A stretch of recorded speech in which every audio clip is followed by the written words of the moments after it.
daming taon na nasa niya. Kay daming taon na niya ba niya? Bakit? Dahil wala pa rin pagbabago ang Pilipinas ay wala yun. Napakadaming mag-isip. Ngunit ito ito. Napakarami pa rin mga Pilipino. Marami pa rin pati eh. Okay, ulitin. Kaya maraming taon lang nakakaya. Kaya maraming taon lang nabaliwala. Bakit? Dahil wala pa rin magbabago ang Pilipinas ng bang ngayon. Napakasarap na isipin. Napakarami pa rin mga Pilipino. Napakarami pa rin mga Pilipino walang iwahan. Hindi ka ba? Napakarami pa rin mga Pilipino napakarami pa rin mga Pilipino walang pinagkakabuhayan. Matulad siya. Sa ministry, kailangan na ng pagbabago. Wala ka ba? Mga kabagi, magandang gabi sa inyong lahat. Ako nga pala, si Engineer Chandler Aaron Corpus. Aaron, ha? Ako yun. Ako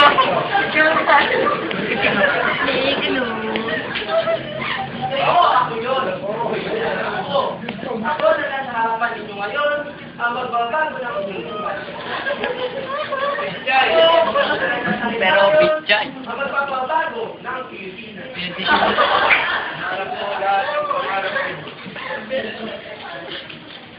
Mga kamagis, hingid sa inyong kaalaman, ako ay nagtakot na kamit ang karangalang pusong makumilawin ng kursong Electronics and Communications Engineering sa kapuli-puling paaralan ang Computer College. Mga kabagis, marami pa mong iba, ngunit hindi ko na lang babalitin. Kasi maubos ko ang oras natin. Mukhang ang dami ata nagbibidyo sa akin. Oo, kailangan na. Bakit? Mga kabagis, hindi pa ba kayo nagsasawa sa mga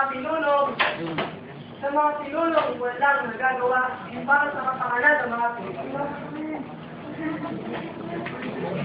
Hindi pa ba kayo nagsasawa sa mga pinulong walang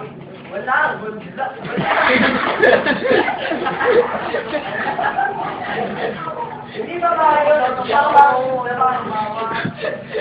sa mga pinulong walang ibang ginawa kundi ang pagbabagot? Mga kabagis, ang mga pinulong ganito ay walang kwenta. Ang mga pinulong kurakot ay walang nagagawa para sa ikaunlad ng ating bansa. Kayong lahat, gusto niyo ba magkaroon ng pinulong kurakot? No. Oo. Mga kabagis, ingota, higit pa sa inyong pinaasahan. Kapag ako ay naging presidente, sigurado akong magbabawasan na ang kahirapan dito sa Pilipinas. Sigurado ako dyan, magbabawasan na ang kahirapan. Ipapatupad ko ang batas kondo, kolasyon.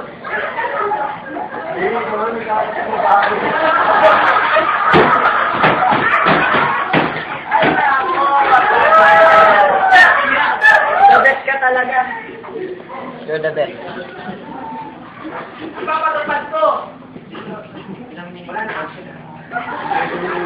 Ipapatupad ko ang batas kondom, iwas populasyon, masikano, na naglalahan, na nagsasabi na kailangan gumamit ng kondom ang sinumang magkatalik upang maiwasan ang paglaki ng populasyon na sanhi na kahirapan.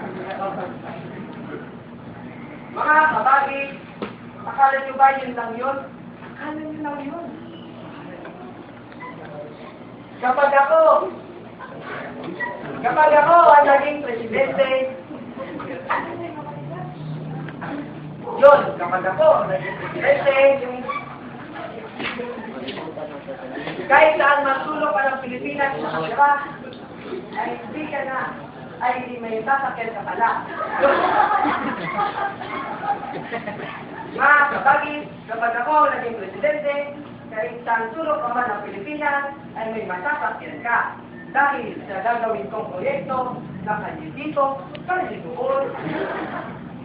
Ibig sabihin, kahit sa pinakasulok man ng Pilipinas, ay may daanan na at hindi na kayo mahirapan pang maglakad ng pagkalayo-layo.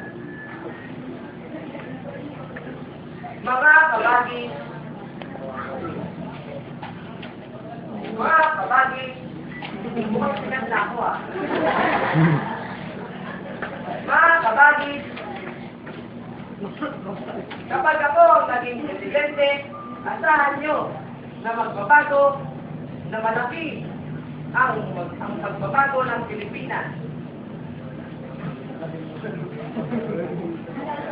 Gagawin ko ang lahat ng aking makakaya.